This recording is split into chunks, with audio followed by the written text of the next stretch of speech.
Hello everyone, welcome to my channel. आज मैं start करने जा रहा हूँ टाइप्स ऑफ ऑफ़र, जिसमें हम लोग दो टाइप का ऑफ़र पढ़ेंगे। पहला होता है जनरल ऑफ़र या पब्लिक ऑफ़र, जिसको हम लोग बोलते हैं। पब्लिक ऑफ़र मतलब कि सभी लोगों को ऑफ़र किया जाता है, और वही स्पेसिफिक ऑफ़र हो गया कि किसी स्पेसिफिक पर्सन को ऑफ़र किया जाने वाला ऑफ़र। ठीक है, जैसे राज एक लड़का है तो उसको ऑफ़र किया गया, लेकिन इस केस में पब्लिक को ऑफ़र किया जाता है एट लार्ज। जैसे कि एग्ज़ाम्पल है offer available for all CA students. जैसे कि हम लोग ट्यूशन का बैच चला रहे हैं, तो ऑफ़र अवेलेबल है सभी सीए स्टूडेंट्स के लिए। तो ये मतलब कि पब्लिक एट लार्ज को मतलब ऑफ़र कर रहे हैं।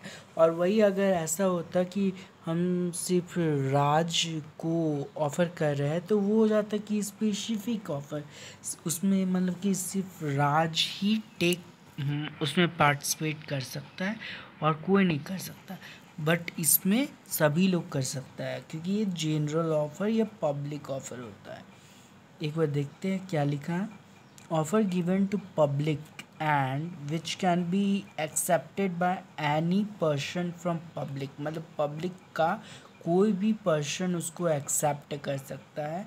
It includes group of person. ठीक है।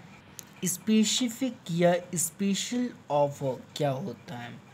ऑफ़र गिवन टू स्पेसिफिक या identified person.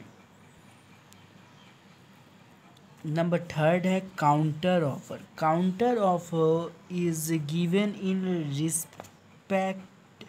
In response to previous offer which has affect of cancellation. मतलब ऐसा ऑफ़र जिसका कैंसलेशन का भी बहुत ज़्यादा चांस होता है। Of previous offer committed from opposite party. Example bargaining या नेगोशिएशन। कभी कभी हम लोग शॉप में जाते हैं तो बोलते हैं कि हम लोग बार्गेनिंग करते हैं ना, कि हमको इतना ये सब सामान चाहिए, इसका इतना पैसा लीजिए, ऐसा बार्गेनिंग करते हैं ना, वही। कंडीशनल या qualified acceptance is also treated as counter offer. इसको लिख लीजिए कि जो कंडीशनल या क्वालिफाइड एक्सेप्टेंस होता है उसको हम लोग ट्रीट करते हैं as counter offer. Cross offer, both party exchange same information, same offer in ignorance. मतलब सेम ऑफर को एक्सचेंज करता है, वो भी इग्नोरेंस में। Offer of other person cannot be treated as acceptance. Therefore, acceptance shall be given by one of the party to complete the agreement of a contract. Open your standing continuing offer. When offer is available for a specific period, then it is treated as opening या standing या continuing offer. मतलब जो कि कुछ specific period के लिए होता है। जैसे कि हम अपना दुकान है, उसमें हम 2 दिन के लिए सेल चला रहे हैं, तो ये हो गया ओपनिंग या स्टैंडिंग या कंटिन्यूइंग ऑफर। ठीक है। नेक्स्ट है एक्सेप्टेंस। एक्सेप्टेंस, ठीक है, giving consent, saying yes to offer. मतलब वो अपना मंजूरी दे दिया, कॉन्सेंट दे दिया, यस बोल दिया, मतलब ऑफर को एक्सेप्ट कर लिया।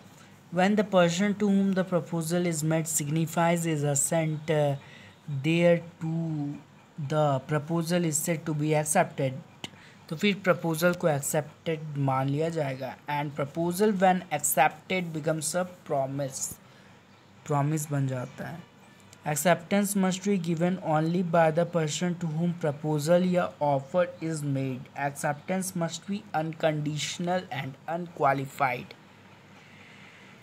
Conditional acceptance is treated as counter offer, और जो कंडीशनल एक्सेप्टेंस होता है उसको हम लोग काउंटर ऑफर के तरह ट्रीट करते हैं। वहीं जो acceptance must be communicated, acceptance shall be given in the mode specified in offer, and if mode is not specified, अगर mode specify नहीं किया गया है, then in any mode which has effect of communication. Acceptance must be in prescribed mode, acceptance must be in prescribed time, which depends on facts or situation. More silence is not acceptance. Acceptance can be communicated by behavior या conduct. When offer and acceptance is completed, acceptance to offer is a lighted match to the train of gunpowder. Once acceptance to offer is given, it becomes a contract. मतलब कोई भी offer है जब वो accept कर लिया जाता है तो वो कॉन्ट्रैक्ट बन जाता है। And obligation are created and person can not escape from this obligation, तो इसके ऑब्लिगेशन बन जाता है और उसको किसी भी हाल में उसको कंप्लीट करना होगा। नेक्स्ट है कंसिडरेशन, जिसको हम लोग क्विड प्रो क्यू भी बोलते हैं लैटिन वर्ड में। उसका मतलब होता है something in return which has value in the court in the eyes of law. It may be promised goods, money, या skills. Consideration, promise or performance that parties exchange with each other. Consideration must move at the desire of promiser. Consideration may move from promiser or any other person. There can be stranger in consideration, but मतलब कॉन्सिड्रेशन में stranger हो सकता है लेकिन contract में stranger allow नहीं है।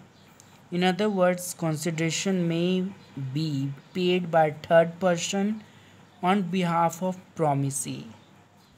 जैसे 3 पार्टीज़ हैं, जैसे सपोज 3 पार्टीज़ है, बी के पास पैसा नहीं है तो मतलब कि सी बी के बिहाफ में पे कर सकता है, ठीक है, ए को। हाँ ठीक है। Consideration may or may not be adequate, promisor may take consideration less than its market price at his desire, मतलब वो लेस में भी ले सकता है। कंसिडरेशन में भी पास्ट, प्रेजेंट और फ्यूचर, ठीक है। नेक्स्ट वीडियो में मिलते हैं। अगर वीडियो अच्छा लगा लाइक, कमेंट और चैनल को सब्सक्राइब जरूर करें।